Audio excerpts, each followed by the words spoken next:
जय हिंद दोस्तों, स्वागत है आपका अपने यूट्यूब चैनल पर अमन्स लाइब्रेरी क्लासेस में। आज मैं आप सबको बताने वाली हूँ आधुनिक भारत का इतिहास। जैसा कि आप लोग जानते भी होंगे कि एग्ज़ामिनेशन में, इस कॉम्पिटिटिव एग्ज़ामिनेशन में सबसे ज़्यादा सवाल अगर पूछा जाता है तो आधुनिक भारत के इतिहास से ही सवाल पूछा जाता है। और ऐसे अगर किसी एग्ज़ाम में देखेंगे तो 3 से 4 सवाल पूछा जाता है। और अगर बीपीएससी लेवल का देखेंगे तो उसमें तो टोटल आपका 40 क्वेश्चन पूछा जाता है, जिसमें से 20 क्वेश्चन आपका आधुनिक भारत के इतिहास से ही रहता है।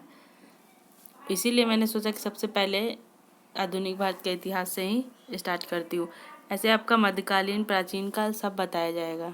ठीक है, तो आइए देखते हैं आधुनिक भारत के इतिहास में क्या हुआ था, कब से क्या हुआ था। ऐसे तो आप लोग को पता है कि ये जैसे कि अंग्रेज यहाँ आना स्टार्ट किए, जैसे सबसे पहले 1498 में वास्को डी गामा आए। इसी समय से आपका एक संभवतः आधुनिक भारत का इतिहास शुरू हो गया था। तो आइए देखते हैं क्या क्या हुआ था उस समय। देखते सबसे पहले देखेंगे हम लोग कि उत्तर कितने भागों में बांटा गया आधुनिक भारत के इतिहास को, हम कैसे कैसे कर कर डिवाइड करके हम लोग पढ़ सकते हैं। जैसे हम लोग सबसे पहले देख सकते हैं उत्तरवर्ती मुगल काल। उसके बाद देखेंगे कि आर्थिक इतिहास कैसा था, फिर सामाजिक धार्मिक आंदोलन, उसका 1857 का विद्रोह, फिर कैसे कैसे कांग्रेस की उत्पत्ति हुआ वो। उत्तरवर्ती मुगल काल में हम लोग देख सकते हैं कैसे औपनिवेशिक कंपनियों का उदय हुआ, कैसे आपका क्षेत्रीय क्षेत्रीय उत्तराधिकार राज्य का कैसे वो लोग मतलब उत्तराधिक क्षेत्र को कैसे कब्जा कर लिए हैं। ये सब यहाँ पर हम लोग देखने वाले हैं। फिर उसके बाद औरंगजेब की मृत्यु के बाद क्या हुआ, कैसे कैसे सब बिखर गया, और क्या फिर कैसे विदेशी कंपनियां कैसे यहाँ पे आने लगे। ऐसे तो आप सबको पता ही होगा कि सबसे पहले मतलब पुर्तगाली आए थे, ये थे, लेकिन फिर भी मैं आज डिस्कस कर देती हूँ। देखिए दोस्तों, सबसे पहले आपका पुर्तगाली आया था, फिर डच, फिर ईस्ट इंडिया कंपनी और फिर फ्रांसीसी। ठीक है दोस्तों, ये तो आने का क्रम हो गया। 1505 में सबसे पहले पुर्तगाली, 1602 में डच, और 1600 में ईस्ट इंडिया कंपनी, और फ्रांस 1664 में। और इसके पहले सबसे पहले आए थे आपका 17 मई 1498 को वास्को डी गामा। इसके बाद क्या क्या हुआ, जैसे धीरे धीरे मैं पुर्तगाल से पहले थोड़ा सा इसका कैसे साम्राज्य का विस्तार हुआ ये सब थोड़ा सा देख लेते हैं। कैसे कंपनियाँ आए और कैसे यहाँ पे साम्राज्य का स्थापना किया। पुर्तगाली से पहले थोड़ा सा इसको भी हम लोग देख लेते हैं। तो देखेंगे कि 14वीं सदी के समय से ही, 14वीं सदी के समय में ही जो है कंपास जैसे चीज़ों का खोज हो चुका था। जैसा कि कंपास आप सबको पता है, तो उसी समय आविष्कार हो चुका था। ठीक है, और कई विद्वान ऐसे भी थे जिन्होंने ये पहले ही बता दिया था कि पृथ्वी चौकोर नहीं गोल है। कई विद्वान, ये आज हम लोग जानते हैं, लेकिन विद्वान इसे कभी बता चुके हैं कि पृथ्वी कैसी है, चौकोर नहीं है, गोल है। ठीक है दोस्तों, फिर और उधर से जो पश्चिम यूरोपीय लोग जो थे भारत में आना चाहते थे, किस लिए, काली मिर्च वगैरह के लिए, क्योंकि मसाला भारत में उस समय ज़्यादा होता था। ठीक है, तो वहाँ से यूरोपीय राष्ट्र से जो लोग आते थे, किस लिए, काली मिर्च। ऐसे तो वस्त्र वगैरह भी था, लेकिन पहले हम लोग देखेंगे काली मिर्च, मसाला, ये सब भी ले गए थे। जो यवन लोग वहाँ पे रहते थे उसका ना ये सब प्रिय था, मसाला क्या था बोलो, प्रिय था। और अन्य मसाले के लिए भी यहाँ पे आए थे। ऐसे आने का तो उन लोग का मार्ग तो और भी था। ठीक है, वो लोग ऐसे मतलब कि ऊपर के रास्ते से भी आ सकते थे। ठीक है दोस्तों, लेकिन बीच में क्या था ना, तुर्कों का अधिकार हो गया था। ऐसे आने का ऊपर से भी वो लोग आ सकते थे। ये कैसे रास्ते का कैसे खोज हुआ ये हम लोग देखते हैं। आने का ऊपर से भी आ सकते थे, लेकिन क्या था, वहाँ से आपको टैक्स देना पड़ता था। ठीक है, वहाँ से जो बीच में जो तुर्की लोग थे वहाँ उन्हें टैक्स देना पड़ता था। तो परंपरागत व्यापारिक मार्ग पर तुर्कों का अधिकार हो गया था। ठीक है, अतः आवश्यक हो गया था कि एक नए मार्ग का खोज किया जाए। क्योंकि ऊपर से तो टैक्स देना पड़ता था। तो ये ज़रूरी हो गया था कि नए रास्ते का खोज किया जाए। ठीक है दोस्तों, तो इसी के क्रम में सबसे पहले एक ना बार्थोलियन नाम का एक व्यक्ति था। ठीक है, बार्थोलियो ने केप ऑफ गुड होप की खोज किया। केप ऑफ गुड होप जैसा कि आप जानते होंगे साउथ अफ्रीका में है। ठीक है, ऐसे मैप में अगर देखते हैं तो उधर से आते हैं तो नीचे साउथ अफ्रीका में आकर वो रुक गए और वहीं पर केप ऑफ गुड होप की खोज कर दिया। ठीक है, फिर धीरे धीरे उसी रास्ते से और फिर इसी रास्ते से 1498 में वास्को डी गामा आपका आ गए और वास्को डी गामा आकर के केरल के कालीकट बंदरगाह पर वहाँ पर रुके। जैसा कि आपको पता है जमोरिन ने उनका स्वागत किया, भव्य स्वागत किया था। ठीक है दोस्तों, तो यही आ गया था। तो आगे हम इसके बारे में अब तो आ गए, वास्को डी गामा 1498 में आ गए, तो अब इसके बारे में देखते हैं। लेकिन इससे पहले मैं यहाँ पर जो बताई हूँ इसको मैं पढ़ देती हूँ, आप लोग के लिए अच्छा होगा। अभी तो ये मैं इंट्रोडक्शन बता दी, अब इसको पढ़ देते हैं। ठीक है दोस्तों, तो देखते हैं। तो 14वीं सदी के उत्तरार्ध से आरंभ यूरोपीय पुनर्जागरण के दौरे में भौगोलिक खोजों, धर्म सुधार, कंपास जैसी आविष्कार हुआ और विद्वानों ने यह मान्यता की कि पृथ्वी चौकोर नहीं गोल है। जैसा कि अभी हम आपको बताएं, यह कालीन मान्यताओं को तोड़ा और पूंजीवादी विचारधारा ने वर्णितवाद को बढ़ावा दिया। ठीक है दोस्तों, नेक्स्ट देखेंगे हम लोग पश्चिमी यूरोपीय राष्ट्र जो भारत में काली मिर्च जो यवन लोग का प्रिय था वह अन्य मसाले की पहुंच खो चुके थे। ठीक है, अन्य मसाले जैसा भी बताया हम आपको, अन्य मसाले की पहुंच खो चुके थे क्योंकि परंपरागत व्यापारिक मार्ग पर तुर्कों का अधिकार हो गया था। जो मार्ग था ऊपर से आने का, उस पर क्या किए थे तुर्क लोग, अधिकार कर लिए थे। ठीक है, तो और टैक्स वगैरह मांगते थे। तो इसीलिए ये आवश्यक हो गया था कि नए रास्ते की खोज हो और इसी क्रम में बार्थोलियो ने केप ऑफ गुड होप की खोज किया जो आपका साउथ अफ्रीका में है। फिर इसी रास्ते से 1498 वास्को डी गामा ने भारत की खोज कर दी। खोज तो ऐसे नहीं कह नहीं सकते क्योंकि हम लोग तो इसको भारत को तो हम लोग सिंधु घाटी सभ्यता से ही पढ़ते आ रहे हैं, लेकिन चलिए अब हम लोग लिखा हुआ है तो यही मानते हुए चलेंगे। फिर देखेंगे क्या है दोस्तों कि विदेशी कंपनियों द्वारा भारत से यह व्यापार पहले के व्यापार से अलग था। ठीक है, क्योंकि इन व्यापारिक कंपनियों के पास अपनी निजी सेना होती थी। नोट करेंगे इस पॉइंट को कि क्या था कि व्यापारिक कंपनी के बाद अपनी निजी सेना ये लोग लेकर चलते थे और साथ ही उस देश की राजनीतिक सत्ता कंपनियों का व्यापारिक एकाधिकार पत्र देता था। ठीक है, तो ये छोटा सा इंट्रोडक्शन था, इसमें क्या क्या था, मतलब कैसे वो लोग आए। आगे हम लोग पढ़ेंगे पुर्तगाली क्या किए, पुर्तगाली कैसे आए, पुर्तगाली के बारे में अब हम लोग पढ़ेंगे थोड़ा सा। तो ठीक है, मैं पढ़ने से पहले थोड़ा सा आप लोग को बता देती हूँ कि क्या क्या हुआ था। तो देखेंगे हम लोग कि सबसे पहले कब आए थे। तो 17 मई नोट कर लेंगे हम लोग, 17 मई 1498 को पुर्तगाली ने वास्को डी गामा पुर्तगाली यात्री वास्को डी गामा आए। कहाँ पे आए, तो अगर नीचे से हम लोग मैप से देखेंगे तो केरल, इंडियन मैप में नीचे केरल होता है और केरल के कालीकट बंदरगाह पर आए थे सबसे पहले। ठीक है, और वहाँ के शासक जो थे वहाँ पे जो जमोरीन थे वहाँ का शासक थे। ठीक है, उन्होंने क्या किया, उनका भव्य स्वागत किया। जमोरीन क्या था, तो एक टाइटल था, जो राजा थे ना उस समय का, तो उनका टाइटल क्या था, तो जमोरीन था। ठीक है, और उनके जो पथ प्रदर्शक करने वाले थे एक थे, वो भी पूछता है कभी कभी एग्जामिनेशन में कि कौन उनको बताएं रास्ते में, मतलब पथ प्रदर्शक कौन थे, तो अब्दुल मजीद करके एक व्यक्ति थे। ठीक है, जो गुजराती थे, अब्दुल मजीद थे जो गुजराती थे, वो क्या थे, उनका पथ प्रदर्शक थे। और राजा जमोरीन ने उनका क्या किया, केरल के कालीकट बंदरगाह पर उनका स्वागत किया।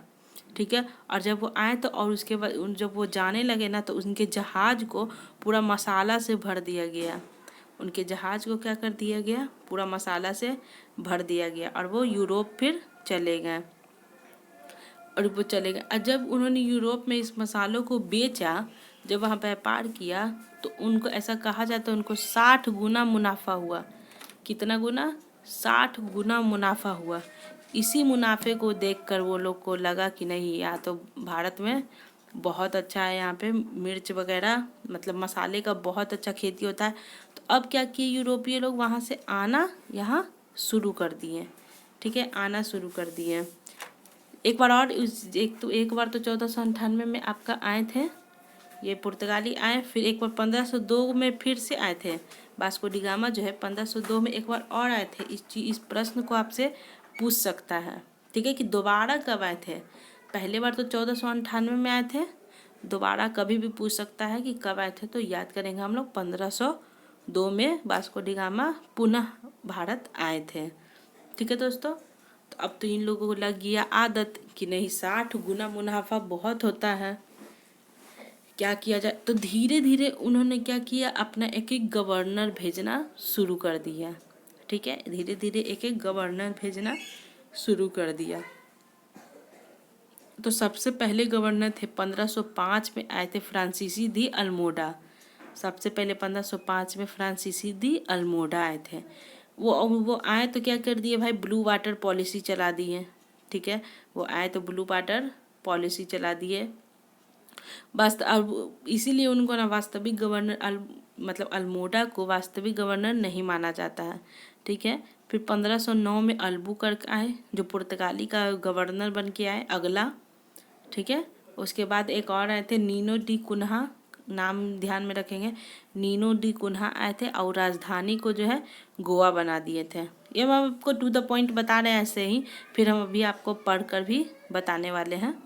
ठीक है दोस्तों, और अल्बुकर्क को जो है वास्तविक गवर्नर कहा जाता है। ठीक है, याद रखेंगे फिर से। सबसे पहले अल्मोडा आया था, फ्रांसीसी डी अल्मोडा, फिर अल्बुकर्क, फिर नीनो डी कुन्हा, 3 आए थे। फ्रांसीसी आए तो ब्लू वाटर पॉलिसी चलाएं जिसको समाप्त किए थे अल्बुकर्क। ठीक है, ब्लू वाटर पॉलिसी को समाप्त किए थे अल्बुकर्क। बस, अब फिर नीनो डी कुन्हा आए थे तो उन्होंने सिर्फ राजधानी गोवा में बनाया था। एक और पॉइंट हम लोग याद कर लेंगे, याद आ रहा तो बता देती हूँ कि पुर्तगाली के समय ही तंबाकू की खेती और प्रिंटिंग प्रेस और आलू ये सब का आविष्कार किसने किया भारत में। अगर कहा जाता है कि भारत में ये सब कौन लाया है तो सबसे पहले पुर्तगाली ही तंबाकू की खेती, प्रिंटिंग प्रेस और आलू की खेती किया था। ठीक है, एक बात और, पुर्तगाली का सबसे पहला जो ये था कंपनी कहाँ स्थापित किए थे तो कोचीन में। ठीक है, अब मैं आगे आपको पढ़ के बता देती हूँ कि क्या क्या प्रोसेस हुआ था उस टाइम। ठीक है, ये तो छोटा सा इंट्रोडक्शन बोल दिया और ऐसे आपका रिवीजन हो जाएगा फिर से। चलिए तो देखते हैं। 1498 में केप ऑफ गुड होप के रास्ते से, केप ऑफ गुड होप वही था जो अभी हम आपको पीछे बताए थे कि जो ये बार्थोलियन जो थे एक, उन्होंने खोज किया था साउथ अफ्रीका में। ठीक है, तो 1498 में केप ऑफ गुड होप के रास्ते से वास्को डी गामा ने भारत की खोज की। ठीक है, खोज तो आप समझ रहे हैं, खोज क्या, हम लोग तो पहले से ही सिंधु घाटी सभ्यता से पढ़ते आ रहे हैं कि भारत था। जिसने एक गुजराती व्यापारी अब्दुल मजीद ने उनकी सहायता की। ठीक है, अब्दुल मजीद को ही पथ प्रदर्शक कह सकते हैं, उनकी सहायता की। सर्वप्रथम कालीकट पहुंचा जहां हिंदू शासक जमोरीन ने उनका स्वागत किया। ठीक है, पथ प्रदर्शक कौन थे, अब्दुल मजीद। स्वागत कौन किए, जमोरीन। जमोरीन वहाँ के राजा थे। यद्यपि पहले से मौजूद अरब व्यापारी ने उनका विरोध किया, और जो पहले से यहाँ पर अरब व्यापारी थे वो क्या किए, विरोध किए। देखते, पूरब के साथ व्यापार के लिए पुर्तगालियों ने एक कंपनी की स्थापना की और 1505 में डी अल्मेडा, वही फ्रांसीसी डी अल्मेडा पहला गवर्नर बनकर आया। ध्यान देंगे, फ्रांसीसी डी अल्मेडा, ये जितना मैं आपका दोस्तों कलर किया हुआ है इसको एकदम नोट कर लेंगे, हर एग्जाम में पूछा जाता है, इवन बीपीएससी में भी का ये सब फेवरेट क्वेश्चन है, एकदम पूछा ही जाता है। एकदम हम लोग सीरीज वाइज चलेंगे कि सबसे पहले 1505 में फ्रांसीसी दी अल्मेडा आए थे, फिर उसके बाद 1509 में अभी बताए थे अल्बुकर्क आए थे। ठीक है दोस्तों, हाँ, 1505 में डी अल्मेडा पहला गवर्नर बनकर आए, जिसने पूर्वी देशों के साथ व्यापार करने हेतु ब्लू वाटर पॉलिसी चलाई। अभी बताएं कि ब्लू वाटर पॉलिसी कौन चलाया था? तो अल्मेडा। समाप्त कौन किए? तो अल्बुकर्क। ब्लू वाटर पॉलिसी क्या था देख लेते हैं। समुद्र मार्ग पर नियंत्रण की नीति। क्या था? ब्लू वाटर पॉलिसी जो था आपका समुद्र मार्ग पर नियंत्रण करना था। समाप्त किया था अल्बुकर्क ने। पुर्तगाली का सबसे लोकप्रिय गवर्नर अल्बुकर्क रहा। वो आया तो जरूर अल्मेडा, लेकिन अल्मेडा को वैसे भी वास्तविक संस्थापक नहीं कहते हैं। ठीक है, और यहाँ पर एक पॉइंट और देख लेंगे हम लोग कि सबसे लोकप्रिय गवर्नर जनरल कौन था? तो अल्बुकर्क था। ठीक है दोस्तों, जिसने एक व्यापारिक इकाई को क्षेत्रीय विस्तार में बदल दिया। उसकी सबसे बड़ी उपलब्धि थी 1510 में बीजापुर के आदिल शाही राजा से गोवा को छीनना। देखिएगा दोस्तों, पूछेगा कि अल्बुकर्क की मतलब कि आपका लोकप्रिय गवर्नर क्यों था, तो उसका सबसे बड़ा उपलब्धि एक यहाँ पे लिखा हुआ है कि 1510 में बीजापुर के आदिल शाही राजा से गोवा को छीना था। ठीक है दोस्तों, अल्बुकर्क ने राजनैतिक सूझबूझ का परिचय भी दिया। कर्क को ही क्यों वास्तविक संस्थापक कहते हैं देख रहे हैं।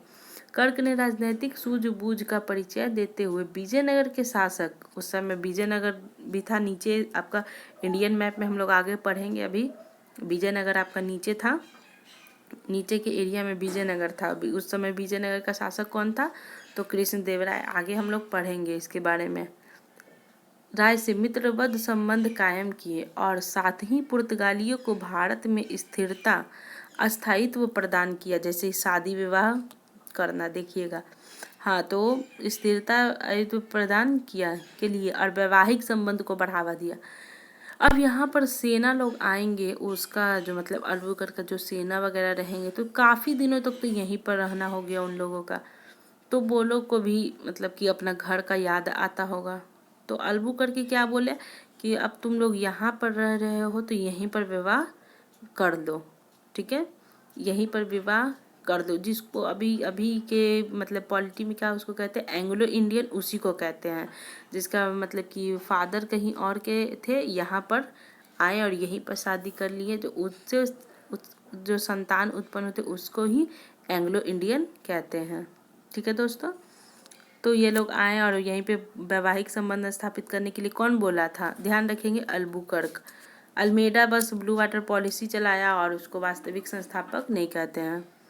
तो वैवाहिक संबंध को बढ़ावा दिया। पुर्तगालियों की आरंभिक राजधानी कोचीन थी, ध्यान रखेंगे। और फिर बाद में मैंने बताया आपको कि नीनो दी कुन्हा जो था वो गोवा कर दिया था। ठीक है, जिसे बाद में गोवा स्थानांतरित कर दिया गया। ठीक है दोस्तों, पुर्तगालियों का मुख्य ध्यान काली मिर्च व मसाले के व्यापार पर था। ये तो हम आपको शुरू से ही बता दिए कि सबसे ज़्यादा यहाँ पे क्या वो लोग लेना चाहते थे, तो मसाला। तो ध्यान काली मिर्च व मसाले के व्यापार पर एकाधिकार करना था।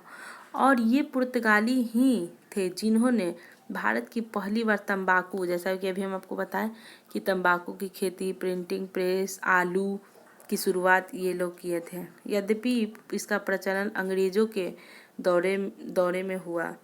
प्रचलन अंग्रेज के समय हुआ, लेकिन सबसे पहले आपको पूछेगा तो पुर्तगाली ही ऑप्शन में रहेगा, तो पुर्तगाली ही हम लोग मारेंगे आंसर।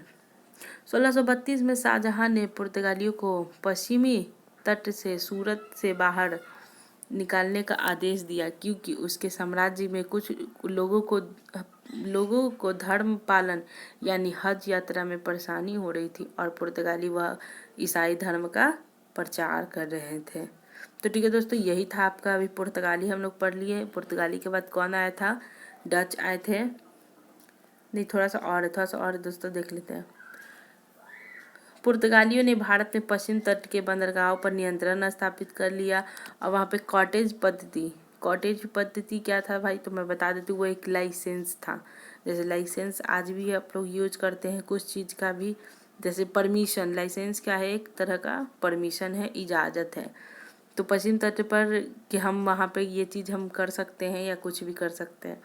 पश्चिम तट के बंदरगाहों पर नियंत्रण स्थापित करने के लिए कॉटेज पद्धति को बढ़ावा दिया और व्यापार के लिए लाइसेंस कॉटेज, वही मतलब कि कॉटेज को क्या हम लोग बोलेंगे? लाइसेंस। यहाँ तक कि पॉइंट नोट करेंगे दोस्तों कि यहाँ तक कि ऐसा पूछ सकता है कि कॉटेज पद्धति को मुगल काल में कौन सा शासक माने थे, ऐसा पूछ सकता है एग्जामिनेशन में, कुछ भी पूछ सकता है। तो वह सब उस समय क्या कहेंगे हम, अकबर को याद रखेंगे कि अकबर ने भी जो है कॉटेज पद्धति को स्वीकारा था। ठीक है दोस्तों, अकबर के दरबार में मांसरेट नामक पुर्तगाली का प्रभाव अधिक था। ठीक है, अकबर के दरबार में जो थे मांसरेट नामक कोई पुर्तगाली था, उसका अधिक प्रभाव था। इसने भारत में अंग्रेजों में प्रवेश में बाधा खड़ी हुई। मांसरेट कौन था भाई, तो देख लीजिए, सलीम को शिक्षा देने वाला था। ठीक है, सलीम कौन था, तो अकबर के बेटा जो था जहांगीर, अकबर का जहांगीर का बचपन का नाम क्या था, सलीम। तो ये सलीम के बारे में और हम लोग डिटेल से पढ़ेंगे। तो आइए दोस्तों, यहाँ पे छोटा सा यहाँ पे फिर से हम लोग रिवीजन करेंगे। रिवीजन बहुत ज़रूरी होता है किसी भी एग्जामिनेशन के लिए। तो हम लोग फिर से जो अभी तक पढ़े हैं इसको बस शॉर्ट में देख लेंगे कि भारत में विदेशी कंपनियों का आने का क्रम देख लीजिए। PDEF, पुर्तगाल, डच, ईस्ट इंडिया कंपनी और फ्रांसीसी। भारत में विदेशी कंपनी स्थापना का क्रम देखेंगे। बस यहाँ पे D और E चेंज हो जाएगा। एकदम क्विक रिवीजन करेंगे, अभी हम लोग पढ़ लिए ऊपर पूरा। तो मतलब कि कंपनी स्थापना का PEDF, पुर्तगाली 1503 में, ईस्ट इंडिया 1600 में, डच 1616 में और फ्रांस 1664 में। वास्को डी गामा 1498 में कालीकट बंदरगाह पर आए थे, क्लियर है। अब्दुल मजीद ने उनका सहायता किया था, क्लियर है। और राजा जमोरीन ने उनका स्वागत किया था। स्वागत कौन किया था, तो जमोरीन ने। 1505 में पहला गवर्नर जनरल फ्रांसीसी द अल्मेडा आए थे, जिसने ब्लू वाटर पॉलिसी चलाया था और समाप्त किया था अल्बुकर्क ने। ठीक है दोस्तों, पढ़ चुके ये सब हम लोग। सबसे लोकप्रिय गवर्नर जनरल अल्बुकर्क था, जो 1500, इनका सबसे बड़ा उपलब्धि अभी हम लोग पढ़ चुके कि 1510 में बीजापुर के आदिल शाही से गोवा को छीना था। ठीक है दोस्तों, कॉटेज पद्धति को बढ़ावा दिया था, बंदरगाह पर नियंत्रण किया था। और कॉटेज पद्धति किस मुगल शासकों को स्वीकार था, तो अकबर को। आरंभिक राजधानी कोची था, बाद में गोवा कर दिया था। बताएं अभी हम आपको कि नीनो दी कुन्हा जो है गोवा कर दिए थे। तंबाकू की खेती व प्रिंटिंग प्रेस, आलू का शुरुआत इसी समय हुआ था। ठीक है दोस्तों, और ये तो सवाल ये भी तो है ना कि मतलब कि पुर्तगाली का सबसे पहला ये स्थापना कहाँ हुआ था, कंपनी स्थापना कोचीन में, इसको ध्यान रखेंगे। चलिए दोस्तों, तो पुर्तगाली ख़त्म हो गया, हम लोग धीरे धीरे आगे की ओर बढ़ेंगे। और पुर्तगाली के बाद क्या आया था, जैसा कि आप लोग बताइए।